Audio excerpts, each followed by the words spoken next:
Yes, kulisayo nnyo obwakedde, kuliko obwakedde mukwano gwange najjo sinze bango otuuliza we bali kwekuumira ku mayengo gano. Bakulisayo nnyo muganda lya weekend, kansubire nti buli kintu kyabagendedde bulungi nnyo. Abagenze mu Kabakazirwani mwenna mbakulisaayo, mmwe bali kwefiiriza budde bwammwe ne mugenda ne muwagira enteekateeka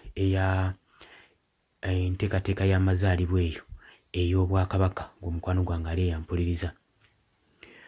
Muhoozi Kainerugaba, Chief of Defence Force, yagenze maaso n'okulabula ebitongole bino wammanga era ng'abitiisatiisizza mu ngeri eno. Ng'ayita ku mukutu gwa social media, General Muhoozi Kainerugaba tukimanyi bulungi nti mutabani wa Mwami Yoweri Kaguta Museveni ate mbu era Chief of Defence Force, so nga ate Special Presidential Advisor ku Special Operations. We yatutte obudde bwe ku social media n'atiisatiisa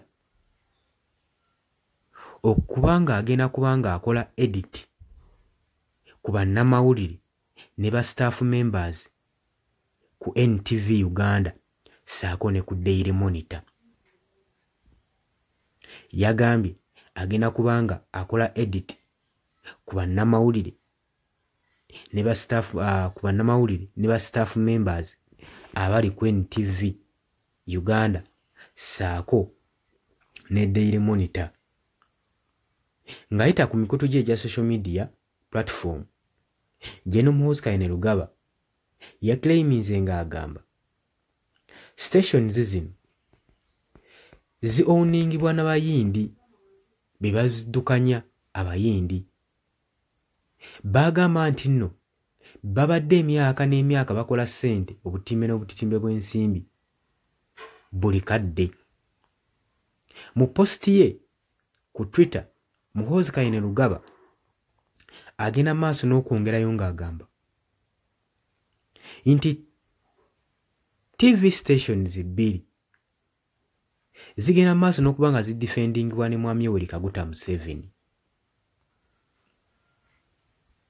Era eno ensonga tetumanyi kyamutambadde kitya okubanga agenda maaso n'okubanga agamba agenda kubeera nga akola edit ku TV stations eya NTV saako ne Daily Monitor okukyusa ba staff members saako ne bannamawulire abasakira TV zino amawulire. Era tekinnaba kubanga kitegeerekeka. Era Balaam Kainerugaba nga bulijjo nga waali ekyana kya trailer yagenze maaso n'okugoberera n'okuwagira enteekateeka eno evudde ewa General Muhoozi Kainerugaba ey'okubanga agenda maaso n'okweditinga okola edit ku TV stations zino. Kitulamanyi kyeki kino kirabikanga eddembe lya bannamawulire eririnyiriddwa mu ggwanga Uganda olw'ensonga nti nno buli mukutu ogujja okuvayo nga gwogera ebituufu oba nga gukuba point ku bannabyabufuzi naddala bano abali mu gavumenti, kitegeeza nti nno gujja kubeera guli affected.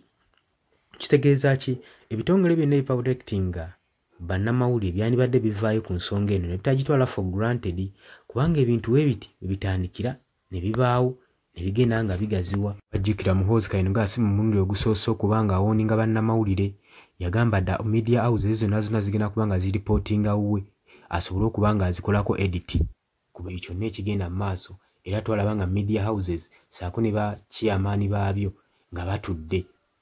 Ensonga zino temuzitwala nga za kusaaga. Oli ku Yugi Updates TV sinzo bango otuuliza gwatana tuyungako kirira wansi waliwo ekigambo subscribe kikoneko obeere ng'otweyungako ddala bulungi nnyo. Mbagaliza olunaku olulungi era nga mbategeeza nti nno mweraba.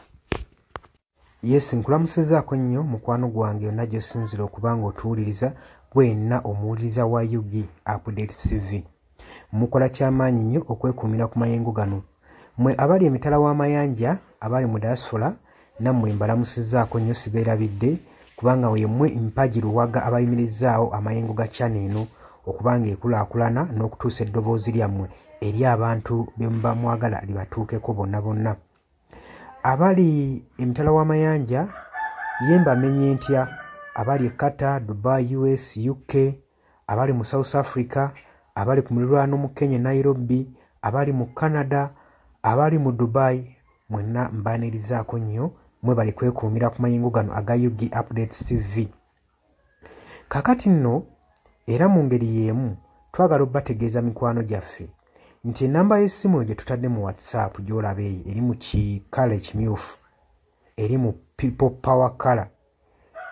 Eyo nno gw'ayagala okuba ng'olanga naffe gy'ogenda okuba ng'oyitako gwe mukwano gwange gw'ayagala okukola advertisement, osobola okuba ng'okuba bizinesi y'abantu, enamba gy'oba oyitako ojja kuba ng'osobola bulungi nnyo communicatinga naffe buli kyonna ky'onooba oyagala tuteeseganyeemu nakyo gwe ali eyo ampuliriza. Mbeebazaamu ak'ensusso mmwe abagenze mu maaso okukola omulimu gw'okusubscribinga kweno channel. Buli w'osubscribinga kimanye nti oba oyongeddeko eddaala kweno channel. So mmwe mbeebazaamu ak'ensusso nammwe ababyagaliza ab'enganda bako n'ab'emikwano mbakubiriza okusubscribinga ku UG Updates TV mukolera ddala ekintu ky'amaanyi. Weewaawo naawe gwe atannaba kuba ng'otwegattako nga oliko gwe atuwuliriza, osobola okugenda wansi awo waliwo ekigambo subscribe n'okikoonamu, ojja kuba ng'osobola bulungi nnyo otwegattako. Buli w'osubscribe nga kitegeeza oba ogenda kuba ng'ofollowinga buli kyonna ekigenda mu maaso ekikolebwa ku mukutu guno ogwa UG Updates TV. Kitegeeza ki? Nti gwe ayagala okuba ng'otufollowinga bw'oba omaze okusubscribinga teweerabirako na mukadde, genda wansi wali okoonene mukadde osobola okuba ng'ofuna notification message. Buli w'okoona mukadde wabeerawo ka notification message akajja akakulaga nti nno waliwo information erinkinze ku UG Updates TV gwe mukwano gwange ali eyo wampuliriza. Ng'era we mbeebazizza ekyensusso nammwe abajja mu comment section mbeebaza. Mwabajja ne mukomentinga ne muteekako endowooza yammwe eri eggwanga ne mulitangaaza. Kubanga njagala mukitegeere. Lwaki mbakubiriza nnyo okujja mu comment section? Otangaaze omukulembeze ku ky'ekituufu ky'ateekeddwa okukola. Bangi tubalonda bulijjo ne tulowooza nti nno be basinga mu basinga. Leka kulonda mukulembeze wo oba mubaka we agenda obbakulembera gwe n'olowooza nti nno buli kimu agenda kuba akyemalirira. Kimanye nti nno omulonze bulonzi mukulembeze kukulembera oba kukulembera kitundu kyammwe. Mmwe bagenda okukulembera ye mmwe bagenda okuba ng'akiikirira bukiise eri yonna yonna mu gavumenti.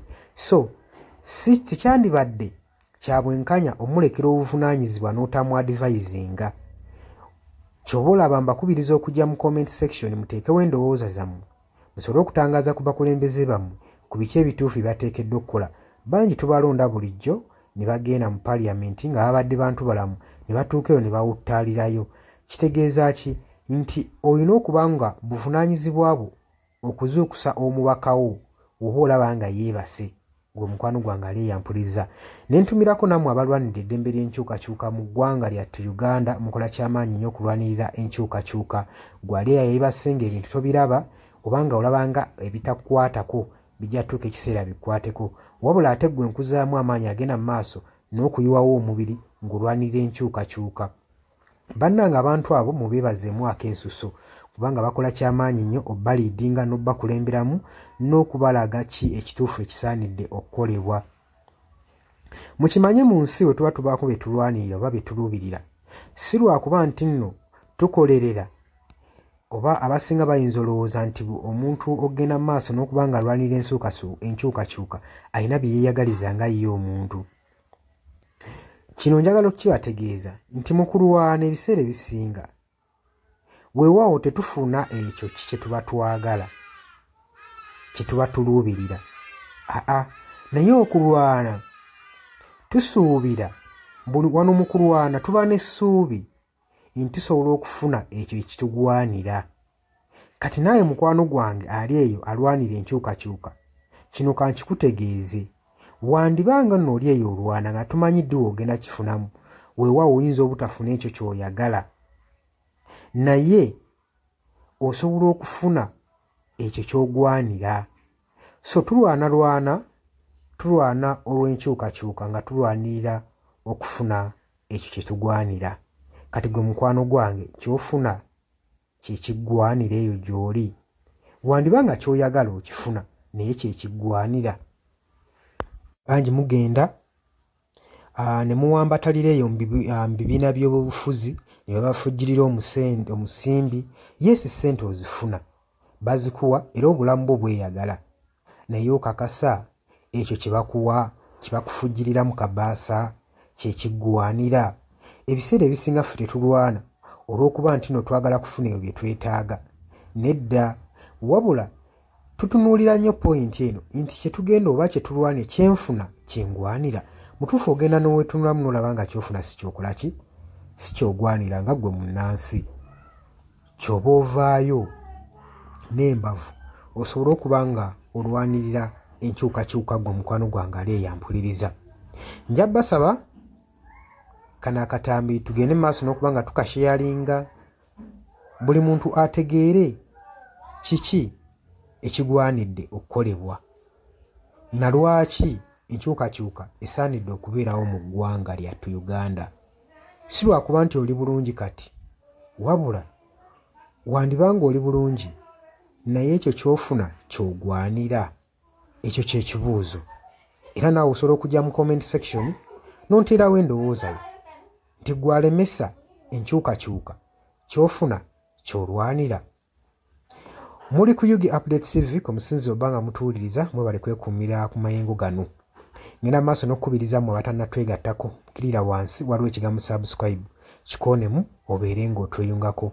Ennamba eyo gye ntaddeawo nabagambye dda gwagala okulanga naffe gy'oba oyitako ojja kuba ng'osobola okommunikatinga. Mbaagala nnyo mweraba era nga mbaagaliza ebisinga.